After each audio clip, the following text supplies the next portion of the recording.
600 people were in that ballroom. State officials, major donors, television cameras. His parents sitting at a reserved table near the stage. His mother already holding a handkerchief because she had been told by her son that this evening would move her. Board members from 4 affiliated non-profit organizations. The governor of the state, seated at a white linen table 12 feet from the podium, flanked by 2 aides who had been briefed on what a gracious and meaningful evening this would be. The tribute video was already playing on 2 projection screens the size of small walls. It was beautiful. It really was. I had made sure of that. Childhood photographs arranged with care, career milestones presented in exactly the kind of arc that makes an audience feel they are watching something earned. Smiling volunteers. Community impact footage. The whole composition built the way you build a controlled fire. Steady, warm, growing. Everything looked exactly the way Gregory Mason had spent 5 years constructing his public image to look. He was standing just off stage, visible to the first 3 rows, watching those screens with his hands clasped in front of him the way men do when they want to appear humble in a moment they have been fantasizing about for months. His tuxedo fit well. His silver hair was combed back. He looked, in that moment, exactly like the man he had always believed himself to be. I was sitting in the 3rd row. I had chosen the seat carefully, close enough that he would be able to see my face when he finally understood what was happening. Far enough back that I could reach the exit in 11 steps without passing directly in front of the stage. And in less than a minute, the tribute video I had edited, the one he handed me complete access to build because he trusted me completely, because after 5 years together he had genuinely never considered that the woman doing his laundry and writing his speeches and paying 62% of their shared bills was also paying close attention, was going to take everything he had. His career. His reputation, his award, his relationships, his money, all of it. I want you to understand something before we go any further into this story, because it matters for everything that comes after. I did not lose my temper. I did not call him names. I did not confront him in a hallway or leave an angry voicemail or send a midnight text. I did not scream. I did not beg. I did not give him any warning at all. I went quiet. And while I was quiet, I worked. I simply edited the video. And I included everything. My name is Claire Whitmore. I am 52 years old. I was widowed at 38. My husband, Daniel, died from a cardiac event that had no warning and no explanation beyond the kind of bad luck that reminds you the universe does not operate according to what you deserve. We had been married 9 years. We had no children. We had a good life, and then one morning it was over and I had to figure out what came next entirely by myself. I say this not for sympathy. I say it because it is the foundation of the person Gregory Mason chose to exploit. I rebuilt my life from a state of genuine loss, alone, through patience and discipline and an absolute refusal to be defined by what had happened to me.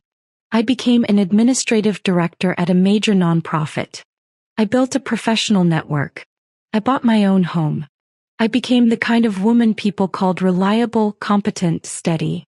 The woman behind the scenes who made things work. That is exactly the kind of woman men like Greg go looking for. If you are the person in your family or your relationship who does everything and gets nothing but the expectation of more, stay with me. Because this story belongs to you. Greg Mason was 58 when all of this happened. Executive director of a mid-sized regional charity focused on housing and family services. In the professional circles he moved through, he was considered a community pillar. He appeared on local television several times a year. He received awards at smaller functions with reliable frequency. He gave speeches that made donors feel their money was changing lives. He had, over the years, constructed a public identity so thoroughly polished that most people who met him felt they already knew who he was before he finished his first sentence. The private version was considerably different. When Greg and I met at a fundraising dinner I had organized for a separate organization, his charity was struggling. Donor retention was low. His board was restless. His operational staff had turned over twice in 18 months. which is the kind of statistic that tells you everything about what it feels like to work for someone on a daily basis. He was charming at that dinner. He was funny and self-deprecating in exactly the calibrated way that reads as genuine when you encounter it once. I had coffee with him 2 weeks later and made the mistake of offering a few suggestions about donor engagement that I had developed in my own work over years. He implemented all of them within the month, without crediting me to anyone, including himself in private. Within 2 years of being together, his organization had tripled its annual fundraising numbers. His speaking schedule went from sporadic to booked months out. He was invited onto 2 regional advisory boards and began appearing on a morning news program as a recurring guest commentator on nonprofit leadership. People in his sector started treating him like someone whose opinion mattered. That he told everyone he had simply gotten serious and worked harder. What had actually happened? I managed our shared household finances and paid the majority of our living expenses, approximately 62%, tracked in a spreadsheet I maintained from the first month we moved in together, because I am the kind of woman who tracks things. I edited every major speech he delivered. Not tweaked. Wrote from structural outline to final word. I planned and hosted 8 fundraising dinners in our home over 5 years. Evenings that required weeks of preparation, guest curation, catering coordination, seating arrangements designed to put the right donor next to the right board member at the right moment. I built relationships with vendors and community partners on his behalf and then introduced those relationships as if they had found him on their own merit. There was a woman named Patricia, a longtime contact of mine from my years in nonprofit administration, who attended one of those dinners and 3 months later wrote a check for $240,000 to Greg's charity. It was the single largest individual donation his organization had ever received. Greg stood at a board meeting and said with genuine emotion that this gift represented the culmination of years of relationship building and mission-driven leadership. Patricia later told me privately that she had written the check because of me. Because she trusted my judgment. Because I had told her Greg's organization was doing real work and she believed me. Greg never knew that conversation happened. So when he came home 3 weeks before the gala, buzzing with barely contained self-satisfaction, announcing that he had been selected as the State Humanitarian of the Year, the highest recognition his sector offered, the thing he had wanted more than anything for the better part of a decade, I made dinner. I opened a bottle of wine. I sat across the table from him and listened to him talk about himself for 2.5 hours without interruption. And then as I was clearing the dishes, he leaned back in his chair and said, "Claire, I want you to edit the tribute video. The gala committee needs a 12-minute piece on my life and my work. My whole story. Personal, professional, everything. Make it beautiful. You know me better than anyone on earth." He was right about that last part, that he had no idea how right. Here is what I want to tell you about warning signs, and I want you to hear this carefully because it is something I wish someone had said to me years earlier. Warning signs are rarely invisible. They are almost always present. What they are, consistently, is inconvenient to interpret. Because interpreting them correctly requires you to accept a conclusion that will dismantle your current life. And the mind has a remarkable capacity to choose a smaller, more manageable explanation when a larger and more painful one is also available. That I chose the smaller explanations for a long time. I'm not ashamed of that. But I want to name them clearly so you understand exactly how deliberate Greg's deception was, and how deliberately Vanessa Hart participated in it. Vanessa had been in Greg's professional orbit for approximately 2.5 years before the gala. She had appeared initially as a marketing consultant his board had brought in to redesign the charity's donor communications. That was legitimate. What was not legitimate was everything that followed. She was mid-40s. Polished in a way that required visible effort. The kind of effort that is also a statement, a declaration that she had decided she was worth looking at and expected you to agree. She was not warm. I want to be clear about that because she is sometimes described by people who only knew her professionally as charming. She was effective. She was strategic. She knew what she wanted and she moved toward it with the patience of someone who had learned that directness in certain situations creates friction that slows things down. What she wanted specifically was Greg. And she wanted me removed. I know this because of the messages I found later. But I also know it because I watched her behavior across 2.5 years with the attention of someone who had learned to file things away rather than confront them. She laughed too specifically at Greg's jokes. Not the broad ones he told for the room, but the quiet asides he made that only the person standing immediately next to him would catch. She asked him questions in group settings that were framed as professional but were designed to give him a platform, to make him perform, to make him feel seen by her in front of others. She had mastered the specific art of making a man feel that one particular woman understands him in ways that others simply cannot.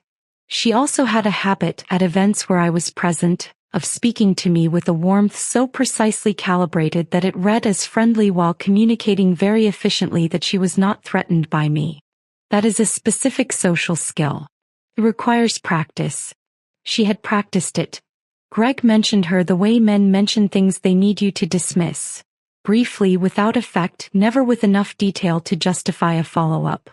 Vanessa's handling the campaign materials. Vanessa's coming to the board meeting. I'm having lunch with Vanessa and 2 of the board members to go over the annual report timeline. Each mention plausible. Each mention just insufficient for a reasonable person to make an accusation from what I had been doing quietly for 14 months before the gala, was writing dates down, not in a dramatic way. I was not conducting a formal investigation. I was simply doing what I have always done, filing.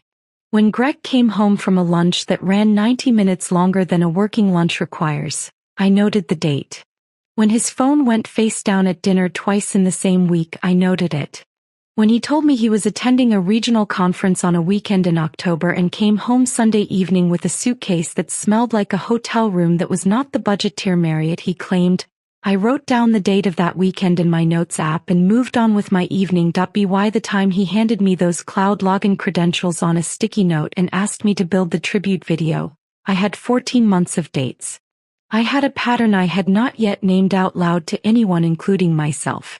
I had a folder in my own mind labeled with the same word I had been avoiding for over a year. What I did not yet have was evidence. That was about to change in a way that I was not fully prepared for, even though some part of me had been preparing for exactly 3 years. Greg gave me complete access to his cloud backup to pull footage and photographs for the tribute video. His personal drive. Phone backup archives. Camera roll going back 7 years. Every folder, every subfolder, every file. He wrote the login on a yellow sticky note in his handwriting and stuck it to the side of my laptop without a second thought. That is the specific vulnerability of men who have been trusted without consequence for a long time. They stop imagining that trust has limits. I spent the first 2 evenings doing exactly what he had asked. I organized footage chronologically. I cataloged photographs by period, childhood, college, early career, organizational milestones. I mapped out a 12-minute structure with an emotional arc that moved from origin to impact in a way that would make a room full of donors feel they were witnessing something earned. I was professional about it. I was thorough. Because I am always thorough, and because I had not yet found what I was about to find out on the 3rd evening, navigating through a folder structure that was not well organized. Greg was many things, but a systematic file manager was not one of them. I came across a subfolder inside a backup archive labeled simply Miscellaneous, Old Backups. The folder's creation date was 27 months ago. I opened it. I want to be precise about what was in there so you understand why I sat at my kitchen table for the next 4 hours without standing up. 814 photographs. Organized by Greg himself into subfolders by date. 63 videos ranging in length from 30 seconds to 11 minutes. The videos included hotel room footage in at least 4 different cities. A beach vacation. 4 days. A resort I had never seen, a location whose GPS coordinates I looked up and found to be in the Caribbean.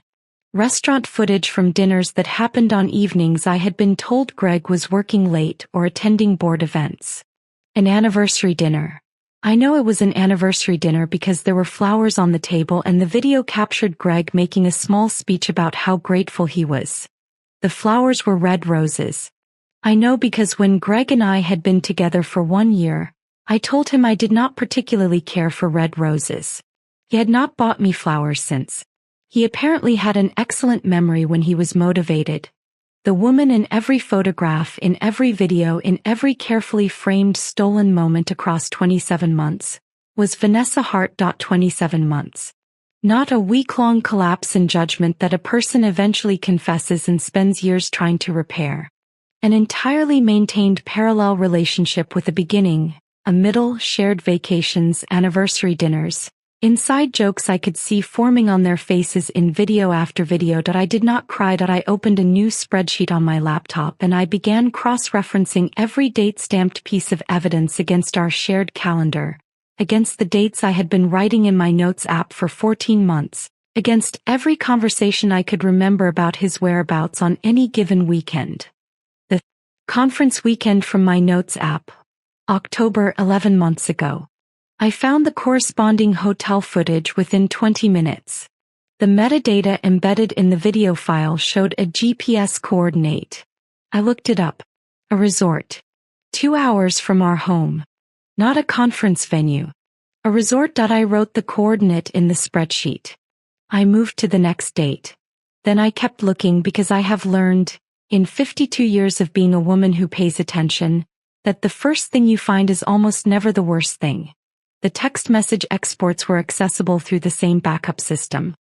Thousands of messages between Greg and Vanessa, spanning the full 27 months, organized automatically by date. I did not read all of them that night. I read enough of them to understand the shape of the thing before I went looking for specifics. The specifics, when I found them, were worse than I had prepared for. Vanessa, 14 months ago. She's still there, Greg. You said 6 months ago you were ending it.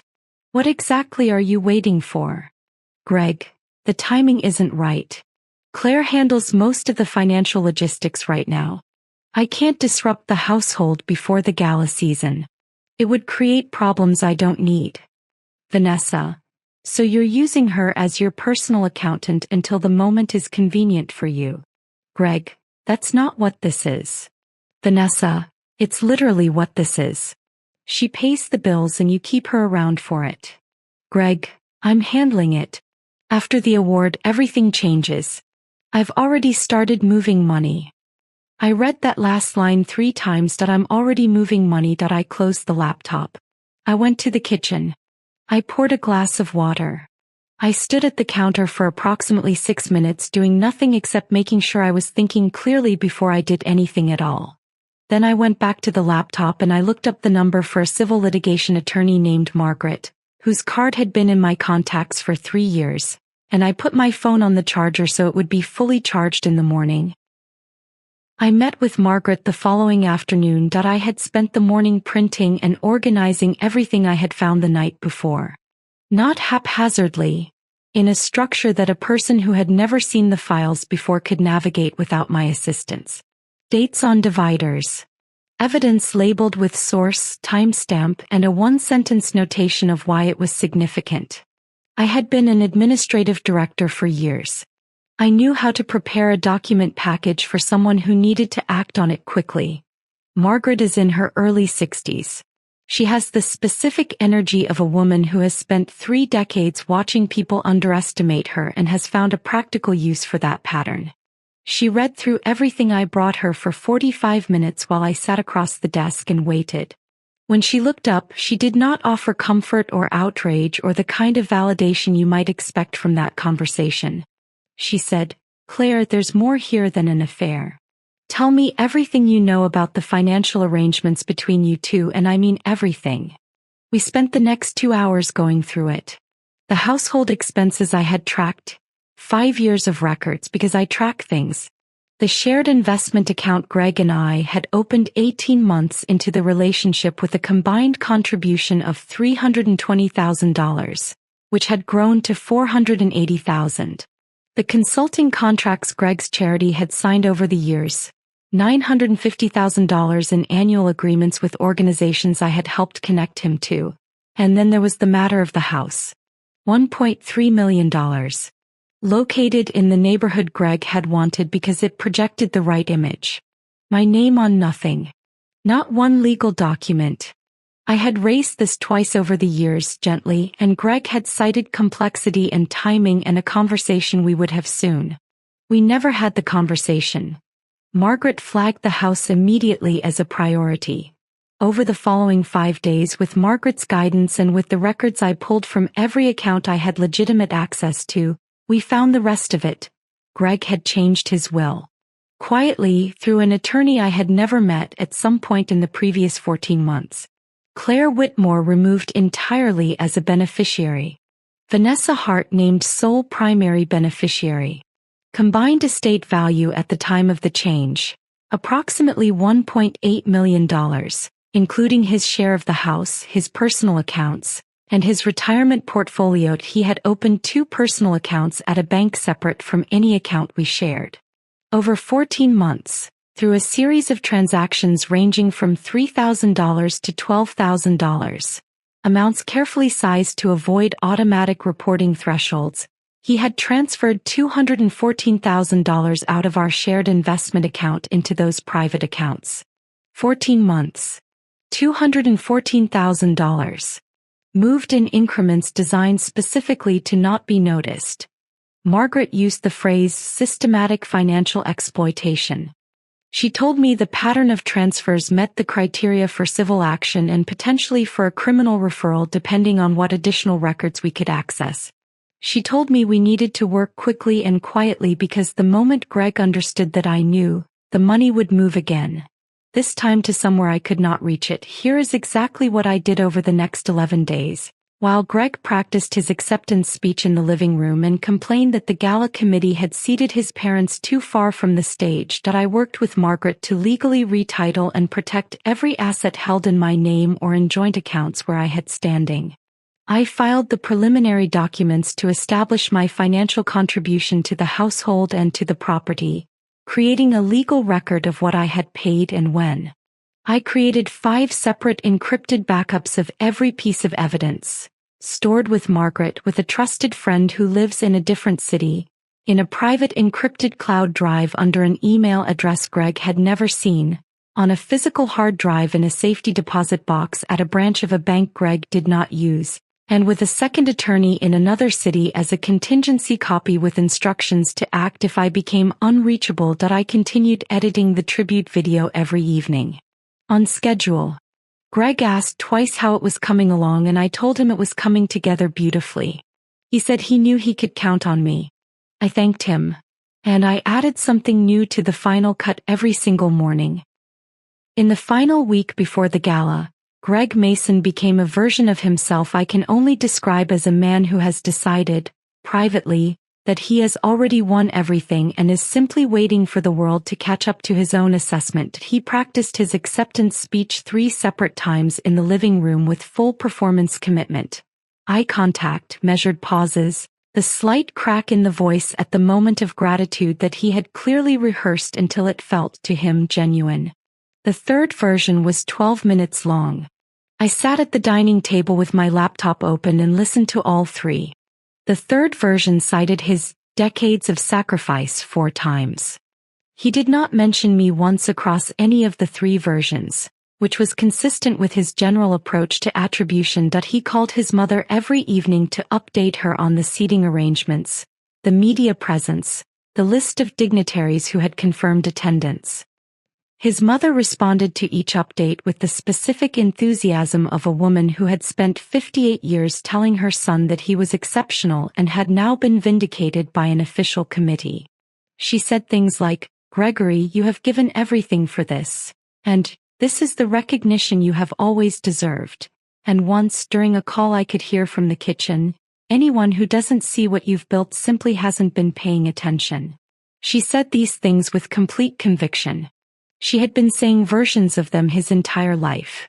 They were, as far as she was concerned, simply true. His father flew in 3 days before the gala. He arrived at the house with a framed photograph of Greg at 35, taken during his first major fundraising campaign, young and serious looking in a way that read, in retrospect, less like conviction and more like practiced sincerity, and handed it to Greg in the front hallway with the announcement that it should hang in his office immediately after the award was presented, because it would mean something different now. Greg held the photograph and looked at it for a long moment.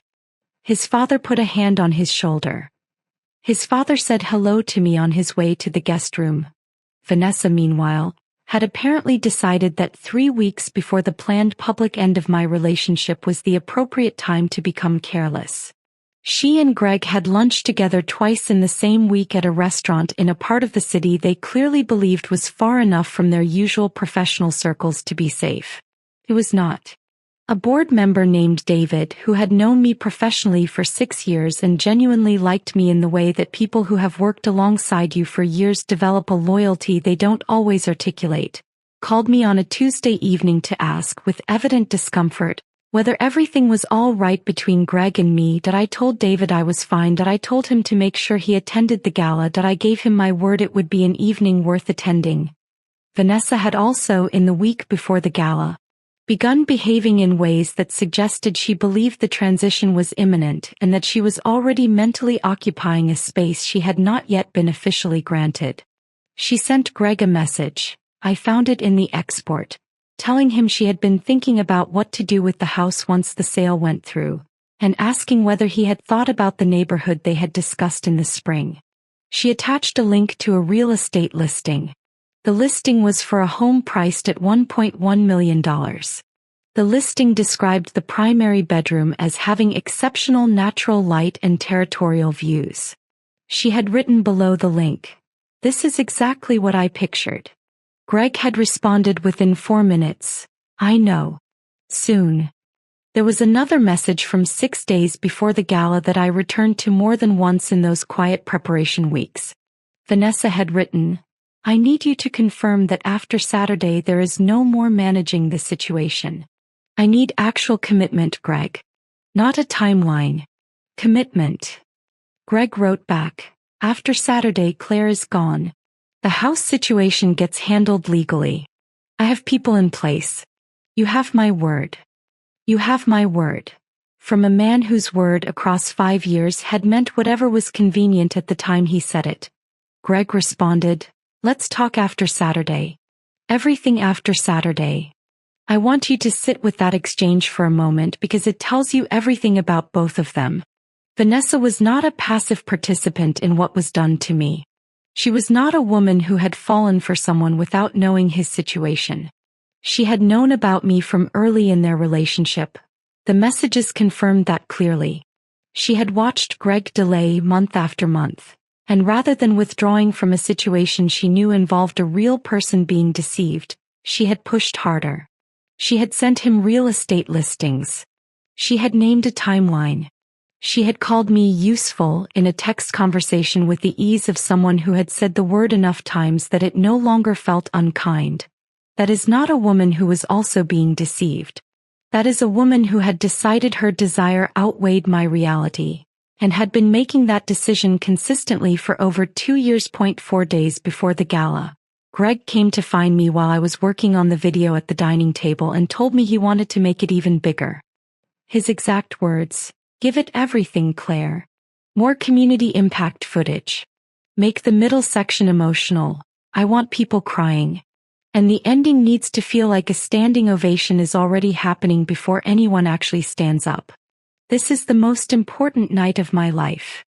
I told him I understood exactly what he was asking for. I told him I would make sure the ending felt like everything he had coming to him. He thanked me and went to call his mother. The ballroom was the kind of room that has been designed to make the people inside it feel that what is happening matters. Crystal chandeliers at a height that illuminates faces without flattening them. Round tables of 10 covered in white linen with centerpieces that cost more per table than most people's weekly grocery budget. A stage at the front of the room flanked by 2 projection screens, each one roughly the size of a wall in a standard home, positioned so that no seat in the room had an obstructed view. A podium bearing the state seal. Press cameras on tripods along both side walls. 3 of them with operators who had been briefed on the evening's schedule and told the tribute video was the emotional centerpiece. Somewhere in the range of 614 guests, based on the final RSVP list I had reviewed. Greg arrived in a tuxedo. He looked like a man who had been imagining this evening for years and was now confirming that reality matched the version in his head. He worked the room for 45 minutes before dinner was served, moving from table to table with the practiced ease of someone who has done this hundreds of times and has stopped having to think about it. He had a hired photographer following him who took candid shots that Greg had arranged in advance to look spontaneous. His parents were at a table near the stage. His mother was wearing a dress she had bought specifically for the occasion, which I know because she had told me so in the one conversation we had during the week before the gala. A conversation in which she also mentioned, without apparent awareness of how it landed, that Gregory had worked so hard for so long and it was gratifying to see the world finally catching up to what the family had always known. Vanessa was in the room. She had been registered on the guest list under the category of professional colleagues. There were roughly 40 people in that category, so her presence drew no particular attention from the organizing committee. She was seated at a table near the back. She was wearing a dark green dress. I recognized it from a photograph in the hidden folder. She had worn it to a dinner with Greg 9 months earlier, in a restaurant in a city 2 hours away. She had no idea I recognized it.my attorney Margaret was seated 2 tables behind me with a leather folder that contained copies of the civil filings we had already initiated. 2 of her associates were positioned near the room's exit points. David was at a front table. He had told me earlier that week he had spoken with 2 other board members about certain concerns, and that all 3 of them would be present. I did not tell David what was in the video. I simply told him to watch it carefully. The dinner ended. The MC moved to the podium and delivered 3 sentences of introduction that I barely heard because I was watching the AV technician at the side booth confirm that the correct file, my final cut, uploaded that morning on the USB drive I had handed to the venue coordinator at 10 a.m., was loaded and ready. The lights dimmed. For the first 4 minutes and 12 seconds, the video was everything Greg had asked for. I want to be clear about this because it matters to how the next 8 minutes worked. I did not build something obviously wrong from the start. I built something genuinely beautiful for 4 minutes because I needed the room to be fully invested before it understood what it was watching. A room that is already emotionally engaged processes a betrayal far more viscerally than a room that has been suspicious from the beginning. Childhood photographs. Greg at 7 with a gap-toothed smile on a pier, his father's hand on his shoulder. Greg at 17 in a school production, caught mid-laugh at something off camera. His college graduation. His early non-profit work, genuine and unglamorous, folding tables in a church basement, a group of 4 volunteers around a whiteboard. The charity's first major funding milestone, real footage, real beneficiaries, real impact. The music bed was warm. Major key. The kind of orchestration that makes people feel they are witnessing something that costs someone something real. The audience was leaning forward. Greg's mother had both hands over her heart. Greg, visible to the first rows from his position just off stage, was watching the screens with the expression of a man receiving confirmation of something he has always believed about himself. And then minute 4 ended. The music shifted. Not dramatically. Just a half-step flattening in the chord progression, the kind of change that registers in the body before the mind identifies it. A minor note introduced into something that had been entirely major. On the left screen, an image appeared that was not from the charity archive. A restaurant. Kimlet. A table set for 2 flowers in the center. 2 people across from each other, both clearly engaged in a conversation that had nothing professional about it. Date stamp in the lower right corner, October 14th. 2 years ago. The audience processed it for approximately 3 seconds. Then the next photograph. Same restaurant. Different date. March 22 ND. Then a hotel lobby. Their luggage side by side. Her hand in his, not hidden, not incidental, held in the specific way that means something. Then a beach. The Caribbean resort. For photos from that trip, dated and geotagged, the location name in small white text in the lower left corner of each frame. The whispers started at the fourth photograph. Not loud. Just the particular texture of 600 people simultaneously revising their understanding of what they are watching. Greg took one step forward from his position offstage. Just one. The step of a man who thinks proximity to a problem might give him some ability to affect its outcome. He was wrong about that. The photographs kept coming. I had edited them to move at a pace that was just fast enough to be disorienting and just slow enough that every face was identifiable, every date was readable, every location was clear. The full 27 months. Chronological. Exhaustive. The hidden folder contained 814 photographs and I had selected 206 of them, chosen for clarity of identification and geographic variety, so that no one in the room could argue coincidence or professional context or a single lapse in judgment. By the time the vacation footage played, actual video with audio, the two of them laughing on a beach in the specific unguarded way people laugh when they believe no one outside their private world will ever see it. Phones were coming out across the room.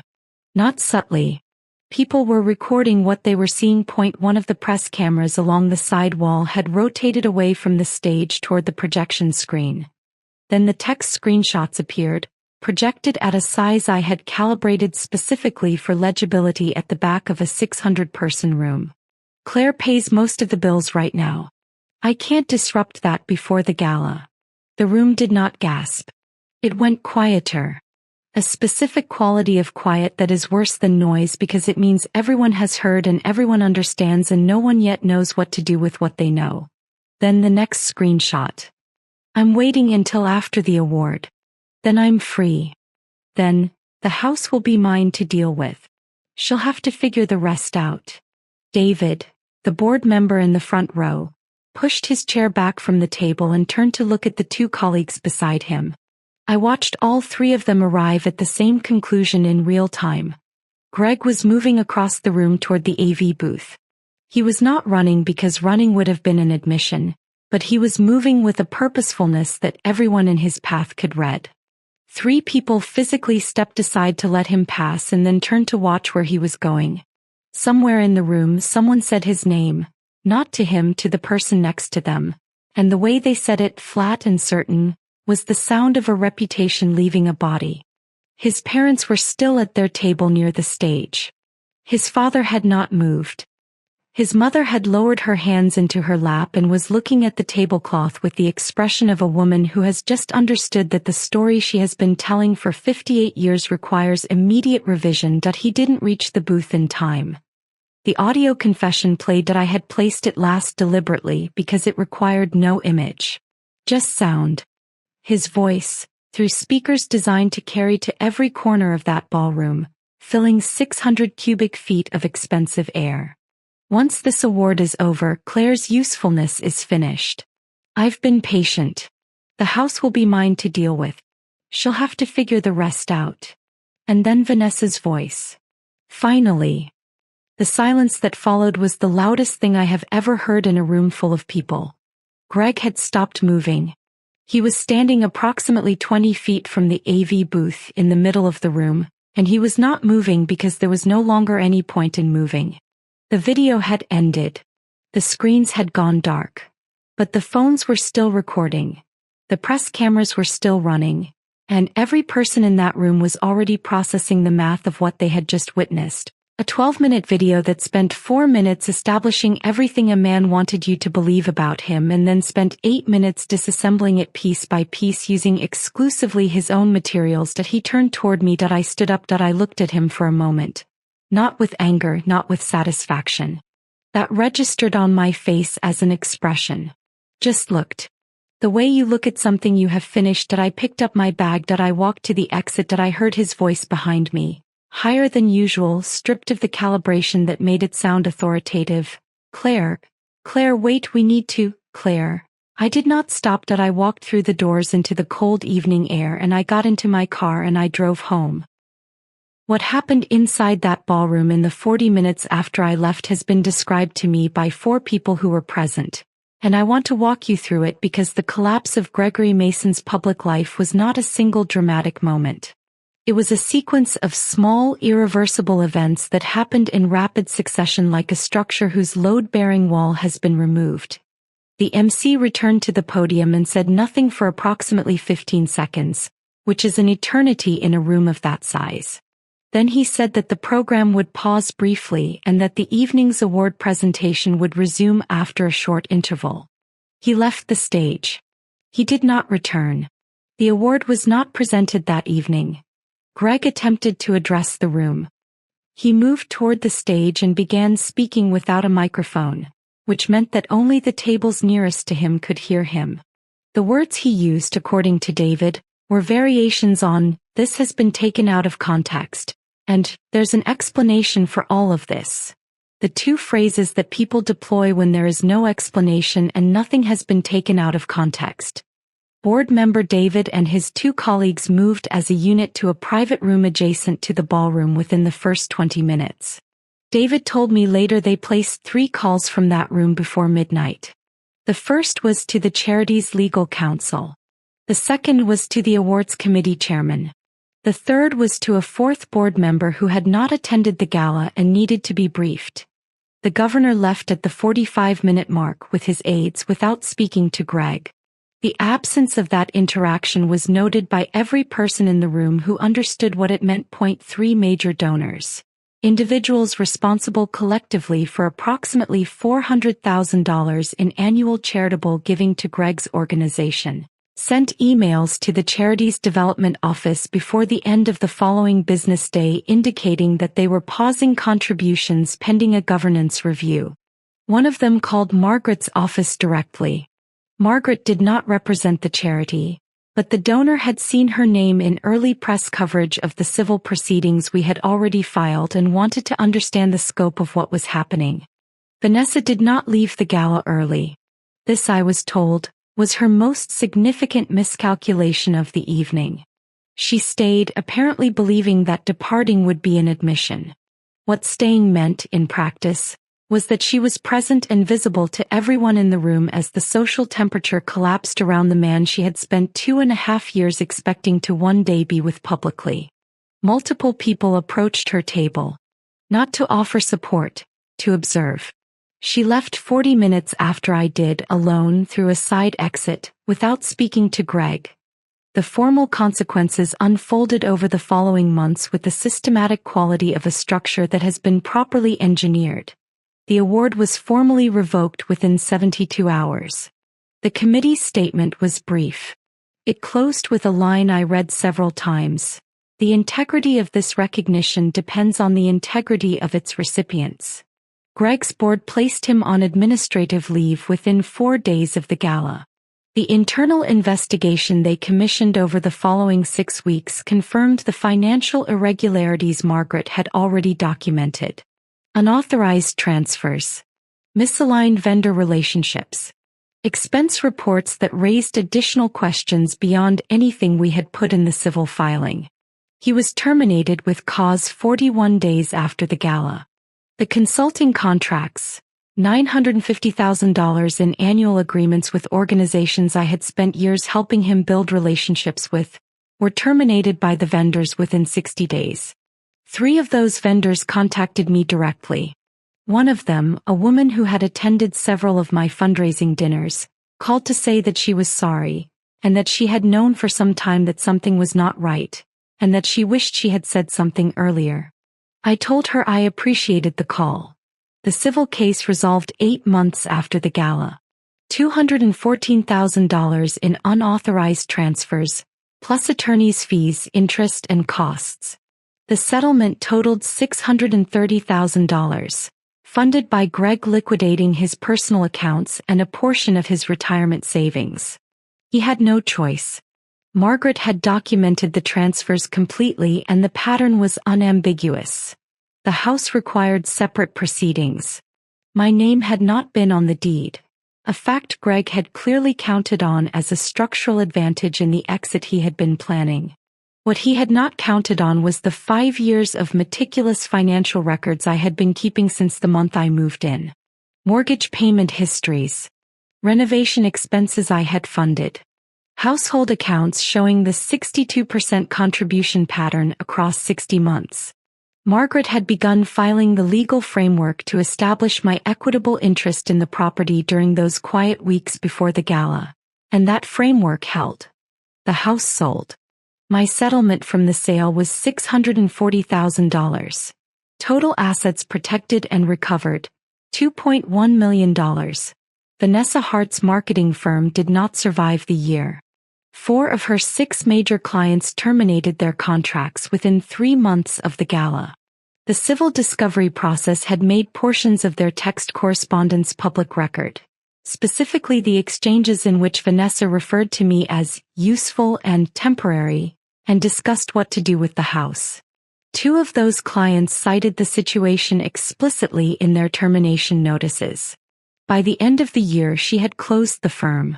She and Greg lasted 9 months before their relationship ended. I am told the ending was not graceful. I know this from a second-hand source and I have no interest in the details.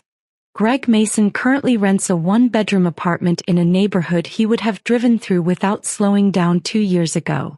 He has no board positions, no speaking engagements, no television appearances, no charity work of any visible kind. His parents, who spent 5 years treating me like hired help while telling their son he was exceptional, watched his humiliation become a regional news item and a widely shared piece of social media content. And I am told that family dynamics have been strained in ways that dinner conversation no longer repairs. That I know this secondhand. I have made no effort to know it firsthand. There is something I want to say about Vanessa specifically, because her consequences were different in character from Greg's. And the difference is worth noting. Greg lost things that were external. A title, a reputation, an address, a public identity he had carefully maintained for decades. Those losses were real and they were earned. But Vanessa lost something more structural.